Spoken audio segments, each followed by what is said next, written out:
All right, now let's talk about the specific classification of product cost as either direct or indirect. Now you remember from an earlier video that manufacturing product cost include materials, labor, and manufacturing overhead. Well, of those, the direct costs are direct materials,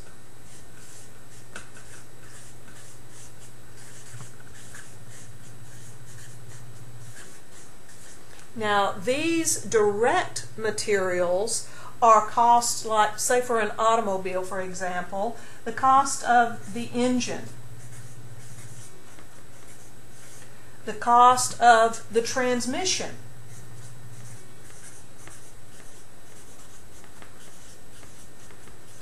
and we can probably think of several others. Every car gets 4 tires, carburetor. All of these are integral parts of the completed product, the automobile, and each of them are easily, or the cost of each of them are easily and economically traceable to that finished product.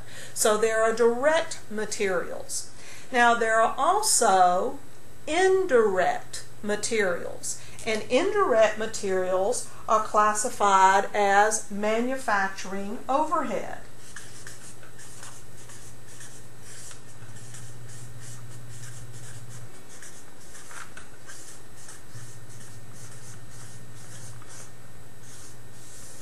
Now, manufacturing overhead, indirect materials,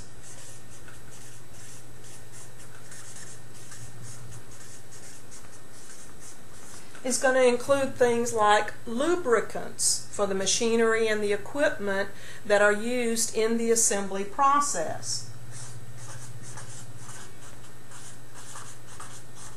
Now, are lubricants necessary? Sure, if we want our machinery and equipment to continue to operate for a long time, then we want to keep them well oiled, well greased. So they are certainly essential, but it's not easy to identify just exactly how much oil that was used in a piece of equipment should be traced to a particular automobile that went through the assembly line. So it's not easy, may not be economically feasible to trace the cost of those lubricants. So materials can be broken down into direct materials, those materials costs that are an integral part of the finished product and easily traceable to that finished product, and indirect materials, which are still a necessary cost but are not economically and easily traceable to the finished product, nor may they be an integral part of the finished product. The lubricants used in the machines don't become a part of the product, the automobile, but they are a necessary cost of making that product. Other examples of indirect materials would be various factory supplies, maintenance supplies.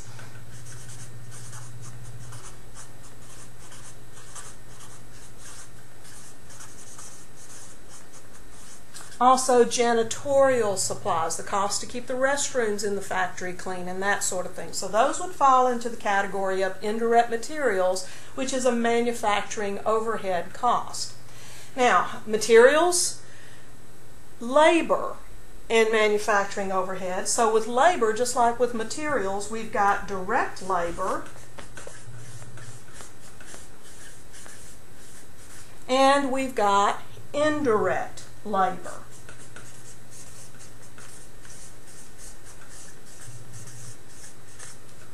So direct labor is what we commonly call touch labor.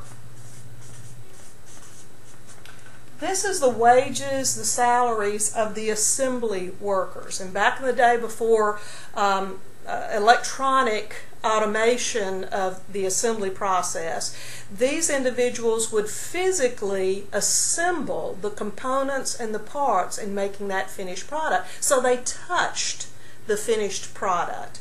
That's why it's called touch labor. So direct labor is usually almost exclusively the wages of assembly workers.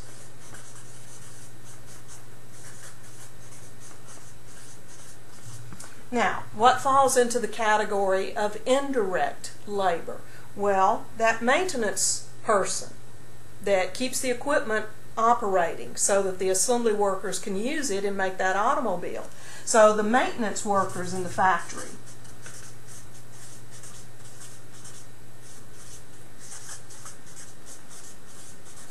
Again, necessary cost incurred in the factory to get that product, get that automobile ready for its intended use to sell to the customer, but the maintenance workers don't assemble the product, so it's not a direct cost of making that product, not easily traced to that product. By the same token, supervisors, factory supervisors.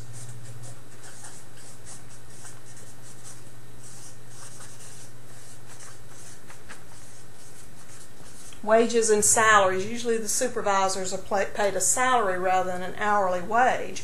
Again, their job is not to touch, not to assemble the finished product, but to oversee the work that is being done. So, necessary part of getting the product ready for its intended use, but not a direct cost of getting that product ready for its intended use. So within the manufacturing overhead category, we've got indirect materials and indirect labor, as well as the factory utilities, the factory depreciation, factory insurance, property taxes on the factory building, and so forth. All of those indirect costs of getting the product ready for its intended use. And the key costs are those that are easily traceable and an integral part of the finished product are the direct materials and the direct labor. So we still have our same three product costs, materials, labor, and overhead, but we've broken out materials and labor into those that are direct, easily traceable, integral part of the finished product, and those that are indirect and are included in manufacturing overhead.